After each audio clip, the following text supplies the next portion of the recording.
North Bay City Council should have seen this one coming. The final framed photo on the wall before entering City Hall chambers, one of a turtle. The shelled creatures dominated the dialogue during Wednesday night's regular council meeting. The gallery, standing room only, filled with residents vocalizing their opposition to two motions that passed 2 weeks prior. One that called for adjustments to significant wetland protection to allow for a development, and the other aimed at easing protection of endangered species, more specifically the Blandings turtle. The land in question, a private piece of property on Pinewood Park Drive, rumored to be the future site of a casino development. Over a dozen presenters took to the mic. Perhaps the presenter who tugged at the heartstrings the most, celebrated environmentalist Hannah Bywater.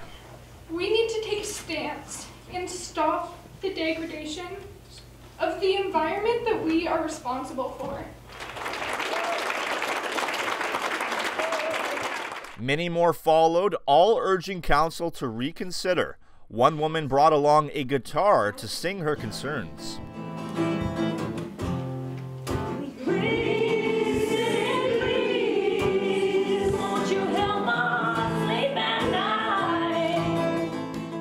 Following the presentations, council voted in favor of Mark King's motions of reconsideration, retracting the yes votes of the two motions which was voted on 2 weeks prior. Following that, two new motions were voted on, both receiving majority support.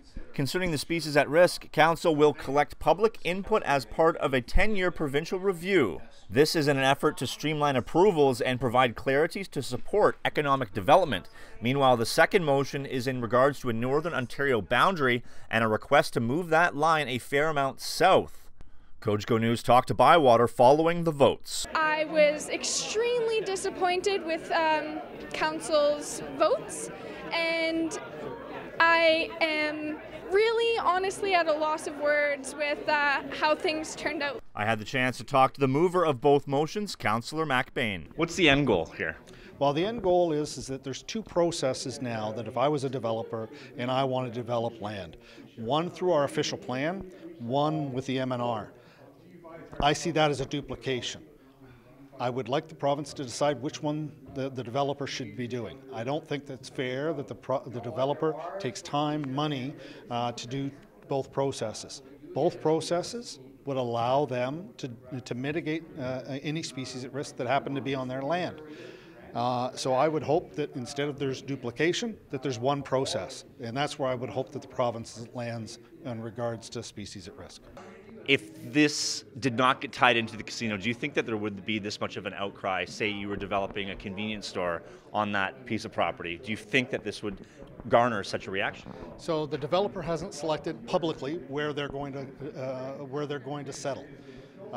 If this was, I don't remember any of the conversations that have been held the last 2 weeks in this chamber when a gas station and a truck resting stop was built just on the other side where everybody seems to think the casino is going to go.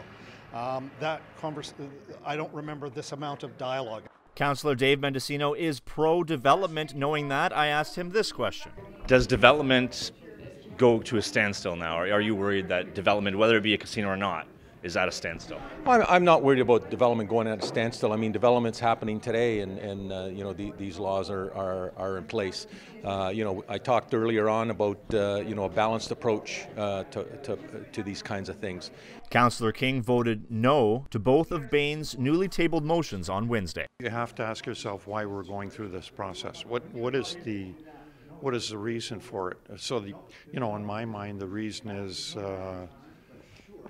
You know, the position seems to be now that we would relax the regulations. That's not the best alternative. Rookie councillor Scott Robertson voted yes for the endangered species motion, but voted no for the wetlands motion. Anyone who's ever spoken to me for more than 5 minutes understands how important environmental protection is to me.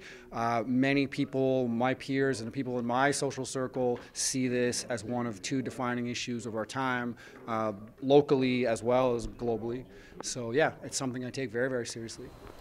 The public consultation on these matters will take place on Tuesday, February 12th from 6:30 to 8:30 at West Ferris Arena. Reporting for Cogeco News, I'm Clarke Heipel. Back to Greg in the studio.